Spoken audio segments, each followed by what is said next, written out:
ini Pak. Berat langkah kaki orang menuju ke masjid ini Pak. Berat hati orang lain untuk datang ke rumah Allah. Nah, ini kita sudah membersihkan hati. Ini Bapak berarti ciri-ciri orang yang sudah bersih hatinya.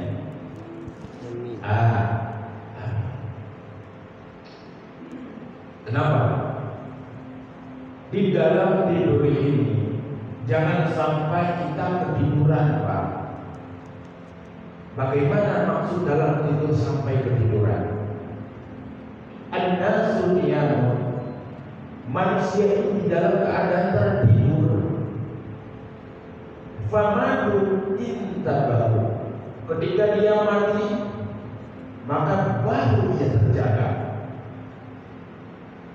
Maksudnya apa?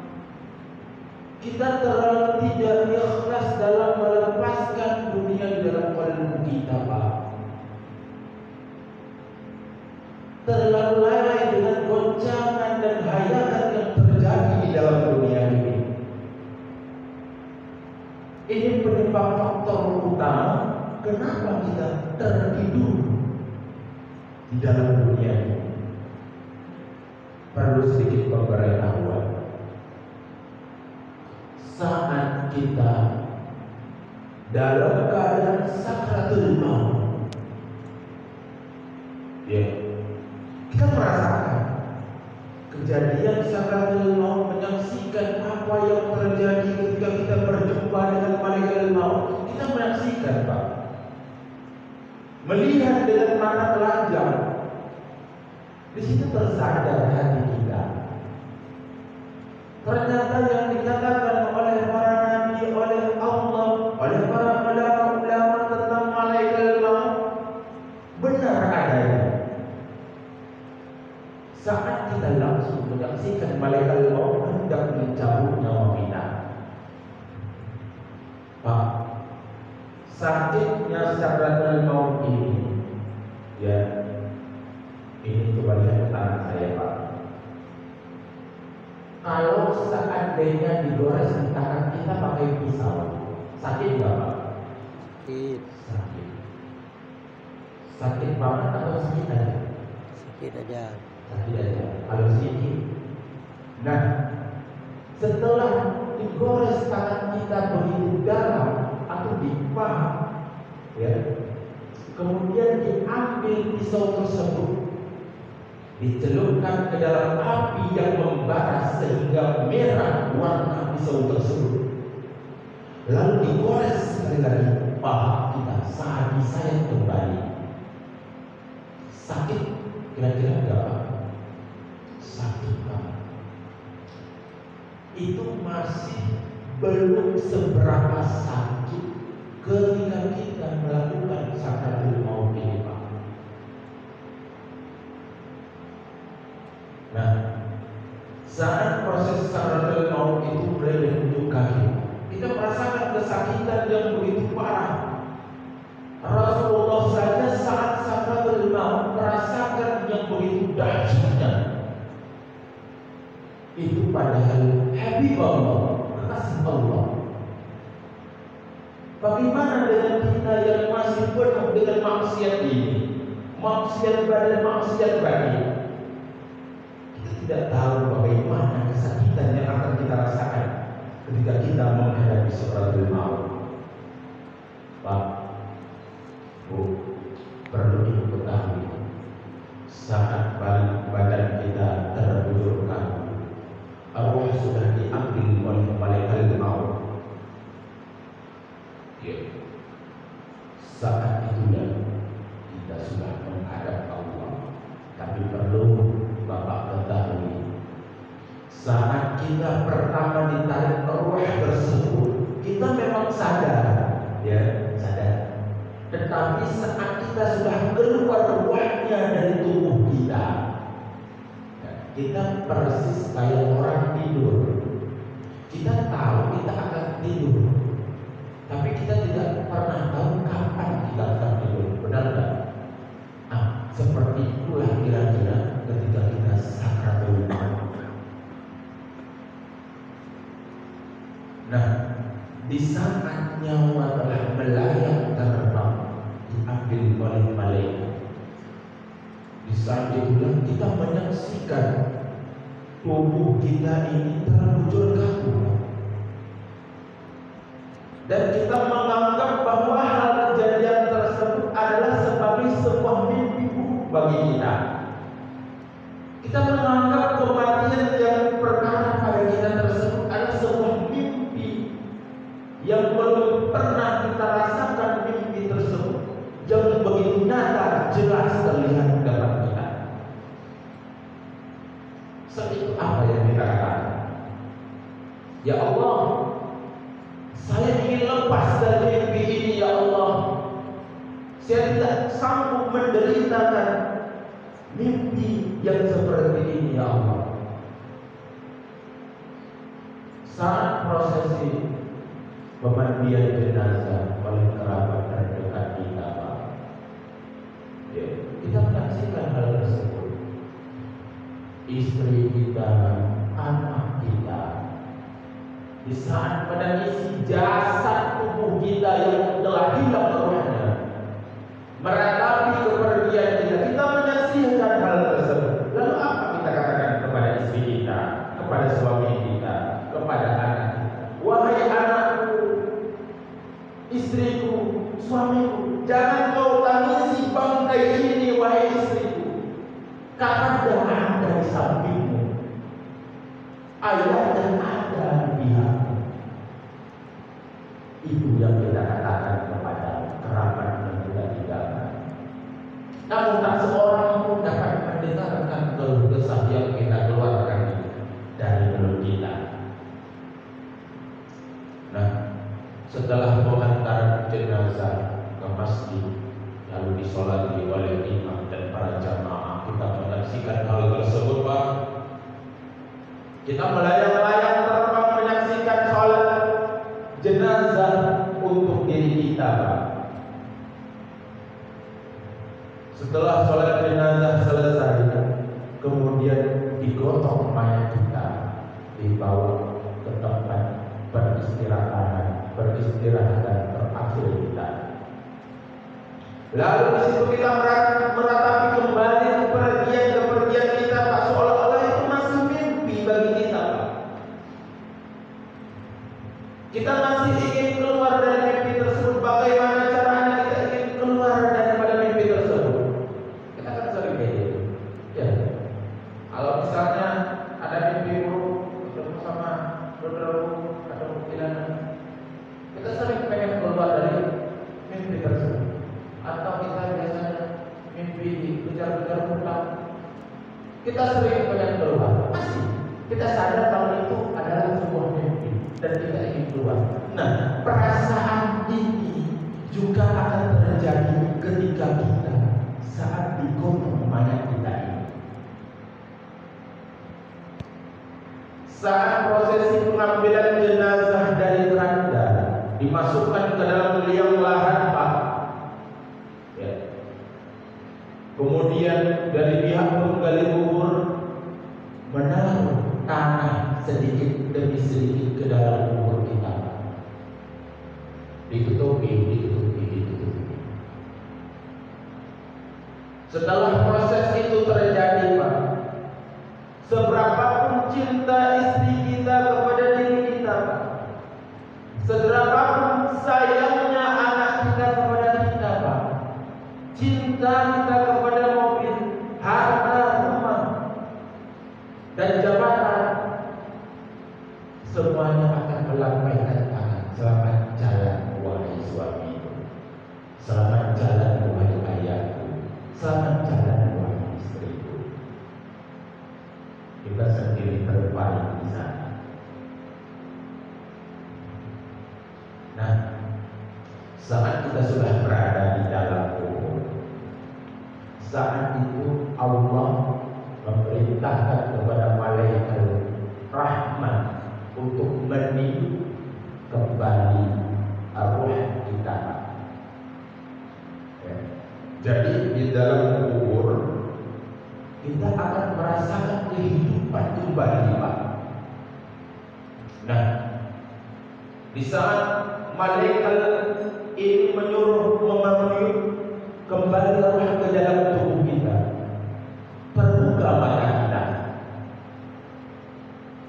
Begitu terbuka mata kita, apa yang kita ucapkan? Alhamdulillah ya Allah, akhirnya saya tidak mimpi buruk lagi ya Allah. Saya bangkit daripada mimpi buruk ya Allah. Ternyata itu adalah mimpi ya Allah. Beberapa detik kemudian baru kita tersadar, kok tangan diikat. Kemudian kita lihat ke sekeliling, ternyata gelap segelap-gelapnya. Tidak pernah kita rasakan segelapnya di dunia, melainkan yang paling gelap ketika kita di alam kubur nanti, Pak. Kemudian kita raba-raba sekeliling kita, ternyata di dada kita sudah berkapas, sudah berkembang bunga kembang. Kemudian kita raba hidung kita, ternyata sudah ada kapas juga. Kita raba ke dalam telinga kita, ternyata sudah ada kapas juga, Pak. Disitulah kita baru tersadar bahwa yang kita mimpikan hal tersebut ternyata benar adanya dan sekarang sedang terjadi kepada kita, Pak. Di saat itu tidak pernah kita mengalami penyesalan di dalam dunia ini, melainkan penyesalan yang paling berat ketika hari pertama kita di alam kubur. Di saat itulah kita meratapi nasib kita, menyesali segala perbuatan kehidupan yang ada di dunia ini. Tidak ada gunanya lagi, Pak. Tidak ada. Di saat itulah kita menjerit histeris, ya Allah dan Tuhan, kembalikan kembali aku ke dunia ini ya Allah. Aku ingin bertaubat, aku ingin bersedekah ya Allah.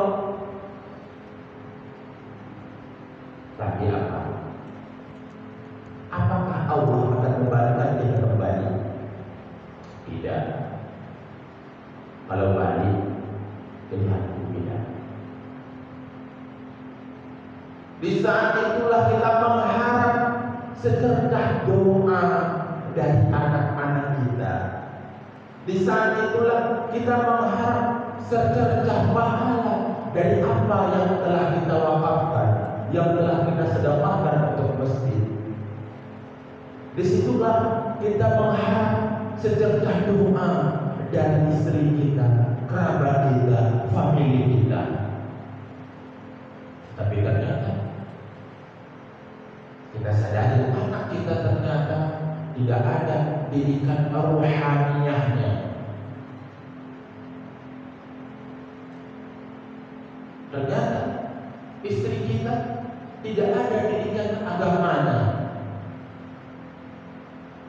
Ternyata kita terlalu jauh dari agama.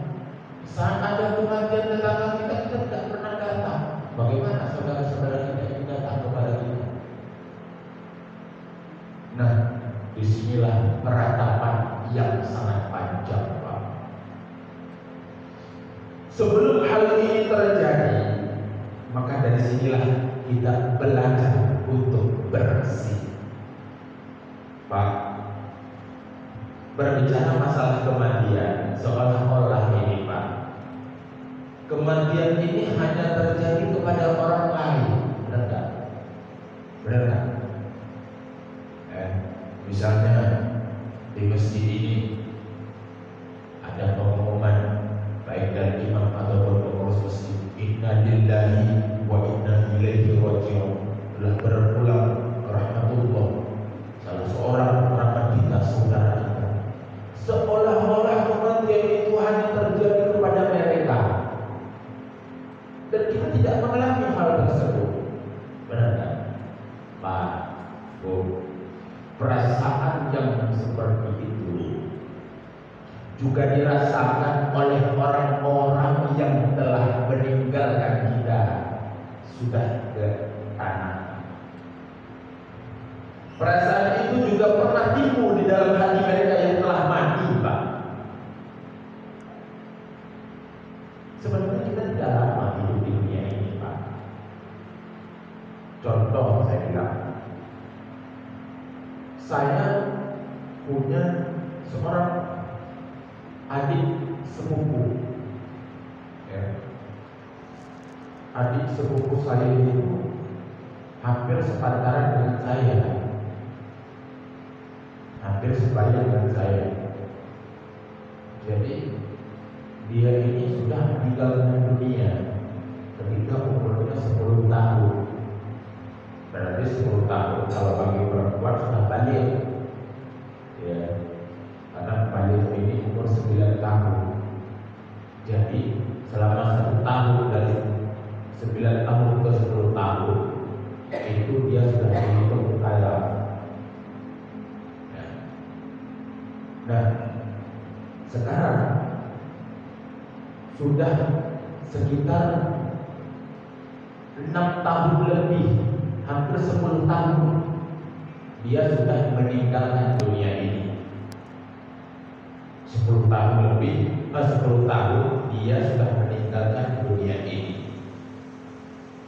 Jadi dia hidup di dunia 10 tahun dan sekarang dia sudah meninggal, dan di dalam kubur dia sudah 10 tahun, Pak.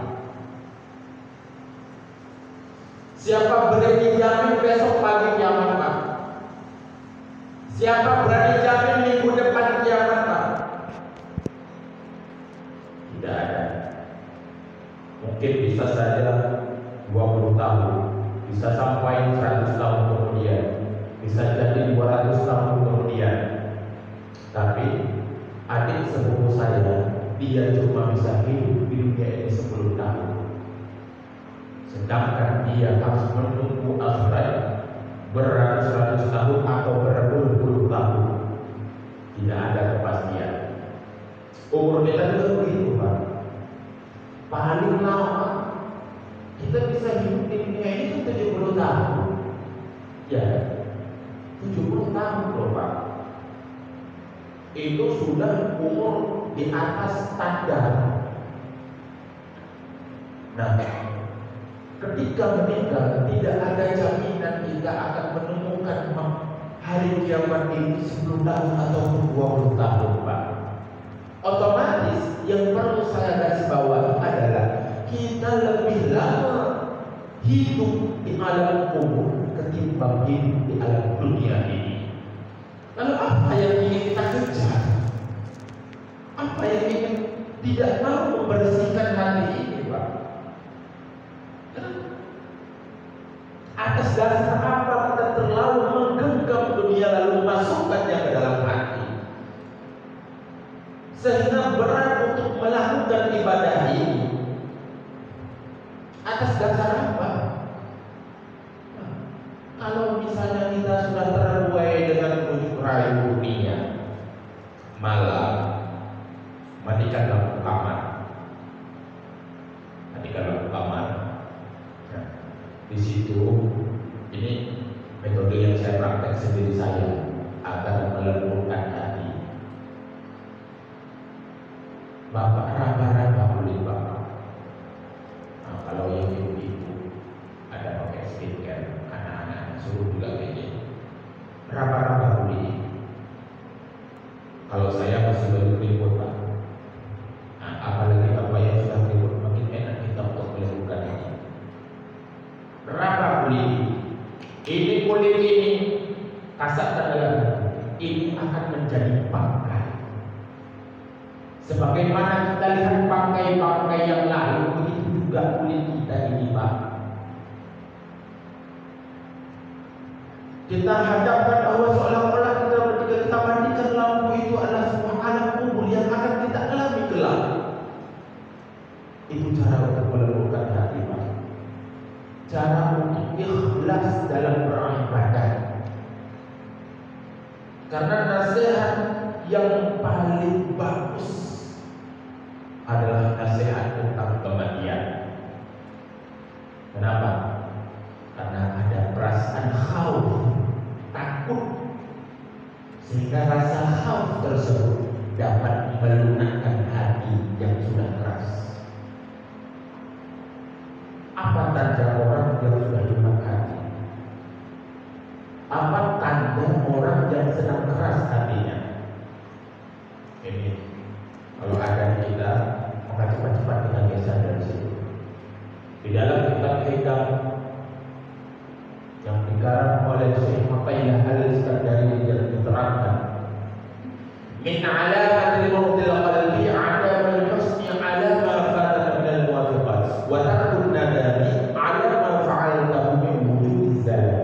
sebahagian dari tanda-tanda orang yang telah mati hatinya adalah dia tidak ada rasa penyesalan ketika melakukan kesalahan maksiat, dan tidak tergerak hatinya untuk melakukan kebaikan. Ini adalah tanda-tanda orang yang telah mati hatinya. Ketika dia melakukan maksiat, tidak ada rasa ingat kepada Allah. Allah melihat dirinya melakukan maksiat. Maksiat itu tidak mesti kita pergi ke bar. Maksiat itu tidak mesti kita ambil minuman keras lalu menegurnya. Dan kalau kita umur 70 ngapain lagi coba minum anggur merah? Ya kan? Maksiat itu banyak, Pak. Gibah. Gibah juga termasuk maksiat. Maksiat batin, maksiat lahir, maksiat batin. Maksiat batinnya apa? Dapat mengeraskan hati. Dan tidak tergerak ketika misalnya tidak tergerak hatinya untuk melakukan kebaikan. Azan sudah berkumandang di masjid, tapi kita biasa saja, tidak ada sentuhan rohaniah kita untuk datang ke masjid melaksanakan perintah Allah. Maka dari itu, Pak, kita harus belajar ikhlas. Maksud ikhlas di sini adalah belajar membersihkan hati ini. Yang ada di hati ini adalah Allah Subhanahu wa ta'ala. Itu, Pak. Makanya kita tidak memandang dengan hukum bagaimana cara kita sholat, hukum bagaimana cara kita puasa. Tidak memandang itu saja, Pak. Kita juga perlu yang namanya ilmu tasawuf. Untuk apa? Untuk membersihkan hati kita agar tidak ada sangkut paut hati kita ini saat melakukan ibadah kepada manusia. Ini perlu ilmu tasawuf menjaga, karena ilmu fiqh ini ulama-ulama terdahulu mengibaratkan, mengumpamakan bahwa ilmu fiqh itu tanaman. Ilmu tauhid itu adalah tanah, dan ilmu tasawuf sebagai pagar. Jadi tanaman kita, Pak, kalau pagar untuk menjaga tanaman agar binatang liar tidak masuk ke dalam kebun kita memakan tanaman kita, maka pagarilah dengan pagar yang bagus dan kokoh. Kita pagari hati kita, Pak. Kita belajar ilmu tasawuf ini untuk memagari hati kita, mengikhlaskan, membersihkan hati kita. Mungkin kalau kita ngomong masalah tasawuf bukan 1 hari 2 hari, Pak. Sangat panjang dan sangat hebat metode yang harus kita belajar untuk membersihkan kembali sholat kita. Maka mungkin ada di lain kesempatan untuk kita bahas hal tersebut. Bagaimana cara agar kita hilang 10 penyakit hati? Apa itu hal 10 penyakit hati? Ria, takabur, sum'ah, dengki, banyak makan juga. Nah, itu akan kita bahas bagaimana metode. Mungkin karena menimba waktu yang singkat, alangkah baiknya kita tutupi saja, karena bapak-bapak dan ibu-ibu juga banyak kegiatan yang lain. Saya mohon maaf atas kelemahan saya. Mungkin banyak kurangnya